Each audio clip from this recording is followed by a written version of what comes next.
One single night was all it took to tear apart the life I thought was unshakable. For 3 years, Alex and I had built something I believed would last forever.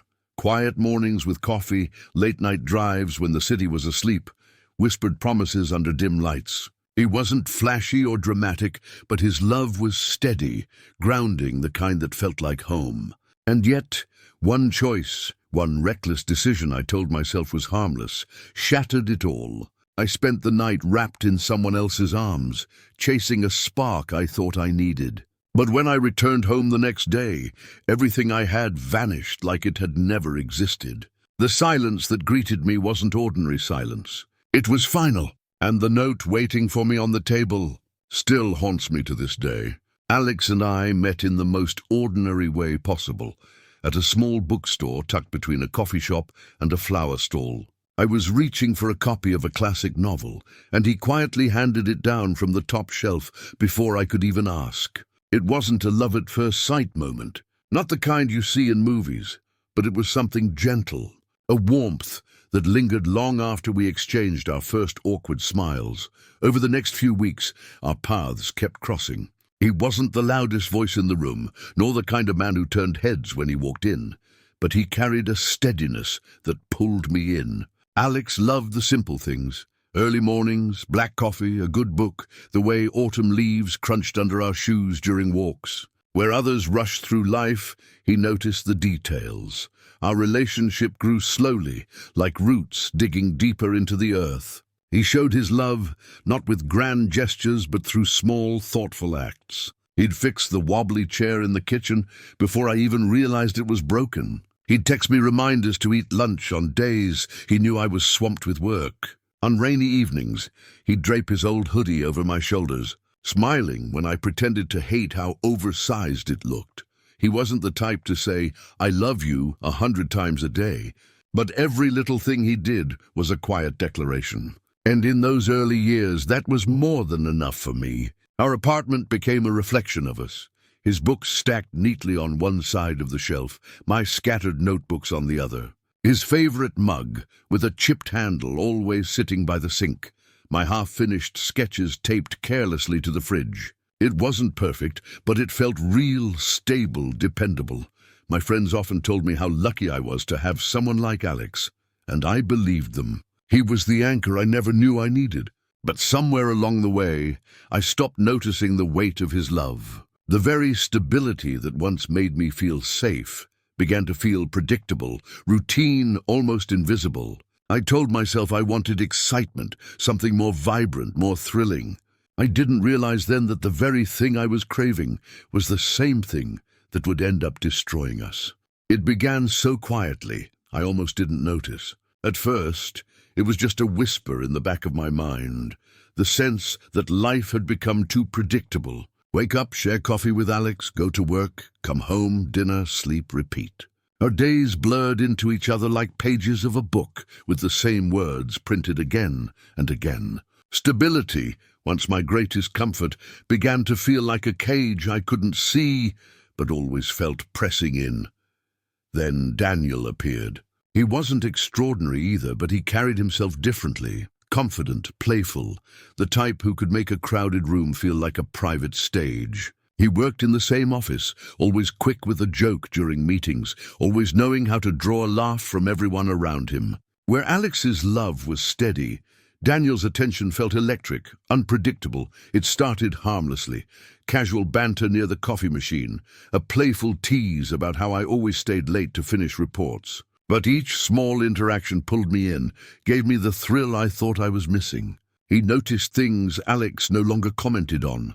My new haircut, the way I fidgeted with my necklace when I was nervous, even the color of my nail polish. Compliments rolled off his tongue effortlessly, and I let them sink in deeper than they should have. One Friday evening, after a particularly long week, the team gathered at a nearby bar. The laughter was loud, the music louder, and drinks flowed like water. Daniel sat across from me, leaning in closer with every story he told, his eyes locked on mine, as if no one else existed. I told myself it was harmless, just fun, just a night out with co-workers. But when his hand brushed against mine, a spark jolted through me. I should have pulled away. I should have remembered Alex's quiet devotion waiting at home. Instead, I let that spark linger. I convinced myself it was nothing, just a fleeting thrill. But deep down, I knew I was already teetering on the edge of a choice that would change everything. The night that changed everything didn't begin with a plan. It slipped in like a shadow, quiet and unnoticed, until it consumed me. After hours at the bar, most of my co-workers had already drifted away. Laughter had softened into murmurs, glasses emptied, and the night air outside hummed with the faint buzz of city lights. Daniel offered to walk me home, his tone casual, yet his eyes said something else. I should have declined. Alex had texted earlier, "Don't stay too late. I made your favorite pasta." But the message sat unopened on my phone as Daniel's hand found the small of my back, guiding me out of the bar. My chest tightened with guilt, but I silenced it with another laugh, another sip, another excuse. We ended up at his apartment. I told myself it was only for a nightcap, nothing more. But when the door clicked shut behind us, the air shifted. The world outside faded, replaced by the heat of his nearness. My mind screamed for restraint, yet my body betrayed me, drawn to the thrill, the attention, the escape. One kiss, then another, until resistance slipped away entirely. Hours blurred. When I opened my eyes the next morning, reality struck like ice water. I was tangled in sheets that weren't mine, the taste of betrayal bitter on my tongue. Daniel was still asleep, his arm draped carelessly across me, as if this meant nothing to him. And maybe it didn't. For him it was just another night. For me it was the unraveling of 3 years of love. I slipped out of bed quietly, my hands trembling as I gathered my things.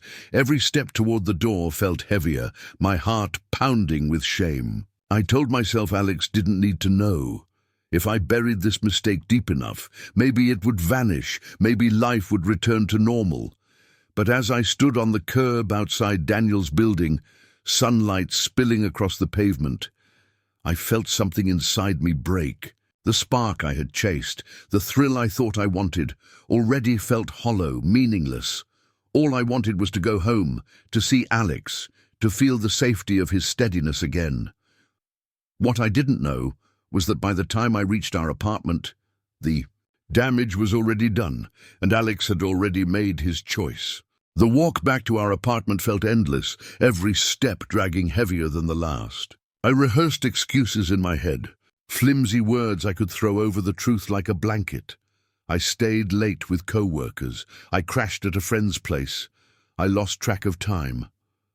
Lies stacked one after another. And yet, none of them felt strong enough to hold back the guilt pounding in my chest. By the time I reached our building, my stomach was knotted tight.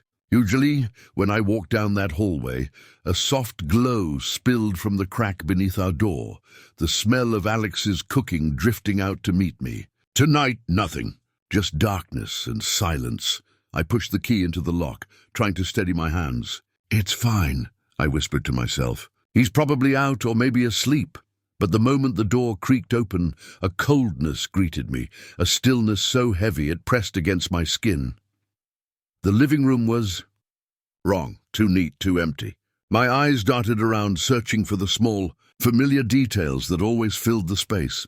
Alex's jacket tossed over the couch, his sneakers by the door, the half-finished puzzle we'd left on the coffee table. All gone, a chill spread through me. I dropped my bag with a thud and stumbled further in. The walls that once displayed snapshots of our life together now stood bare. The framed photo of our weekend at the beach, the one where my hair blew wildly across my face while Alex laughed, vanished. The picture from his graduation, my birthday dinner, even the silly Polaroid from the carnival.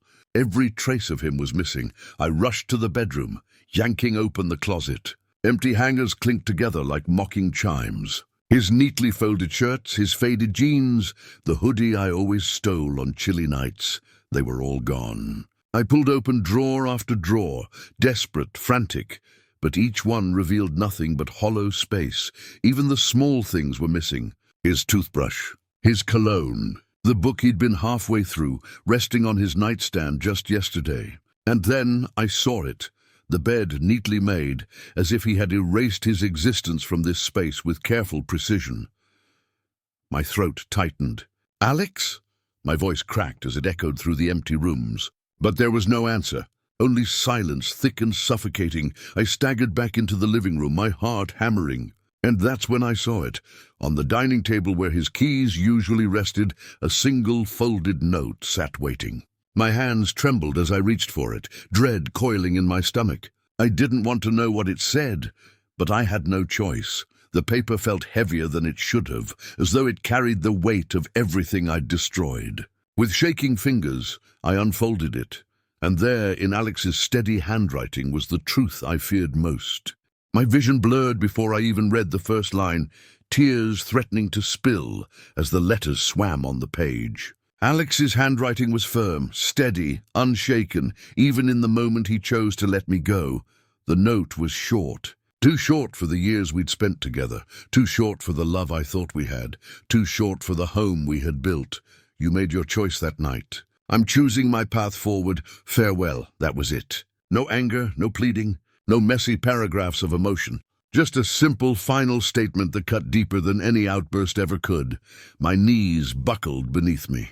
I sank to the cold floor, the note clutched in my trembling hands, as though holding it tight could somehow bring him back. My chest ached with the weight of his words, each one echoing louder and louder. You made your choice. I wanted to scream, to argue, to explain, to tell him it was a mistake, a moment of weakness, not the whole of who I was. But the silence of the empty apartment swallowed every thought. I reached for my phone with shaking fingers, dialing his number before I could think. The call failed, his contact blocked.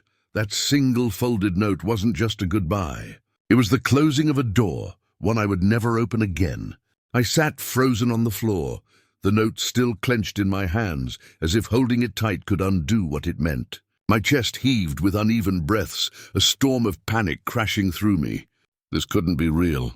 Alex couldn't be gone. He wasn't the type to give up without talking, without at least hearing me out. But as the minutes dragged into hours, the truth settled in. He had made his decision long before I walked through that door. Desperate, I grabbed my phone again. I tried calling, blocked. I typed out frantic messages, pleading, apologizing, begging him just to let me explain. But each one bounced back unanswered. My calls went straight to voicemail, my words falling into a void that would never reach him. I turned to our mutual friends, hoping someone would tell me where he'd gone, that this was just a mistake. But when I reached out, the responses were icy, clipped, some not responding at all. The few who did answer offered nothing but judgment.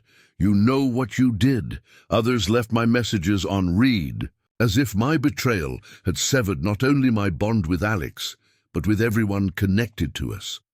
I sat in our hollow apartment, surrounded by the echoes of memories now stripped bare. I could still see Alex in every corner, flipping pancakes in the kitchen, adjusting the shelf he always said was crooked, laughing at reruns of his favorite show. His presence haunted me, even though he had erased every trace of himself. The silence was the worst. It wasn't the kind that comes at the end of a long day, where comfort lingers between two people who don't need words. No, this was the silence of absence, of something final, the kind that gnaws at your chest until you can barely breathe. Sleep refused to come that night. I lay in our bed, staring at the ceiling, replaying every choice that had led me here. The drinks, the flirtations, the excuses I made to myself, it all seemed so small, so meaningless. And yet it had cost me everything. When morning light spilled into the apartment, I hoped foolishly that I'd wake up from this nightmare. But the note on the table remained, stark and cold. The only proof that Alex had once been mine, and that he never would be again. Days bled into weeks, and the hollow ache inside me only grew heavier. At first I told myself Alex would come back, that once the shock faded, he'd at least want to hear me out. I imagined him walking through the door, his face weary, but willing to give me a chance. I clung to that fantasy like a lifeline, but as the days stretched on, reality seeped in like cold water. Alex wasn't coming back. He wasn't the kind of man who played games with his heart. I remembered once, during a quiet night on the balcony, he told me, "Loyalty is non-negotiable for me. If I give you my trust, it's because I believe you'll never break it."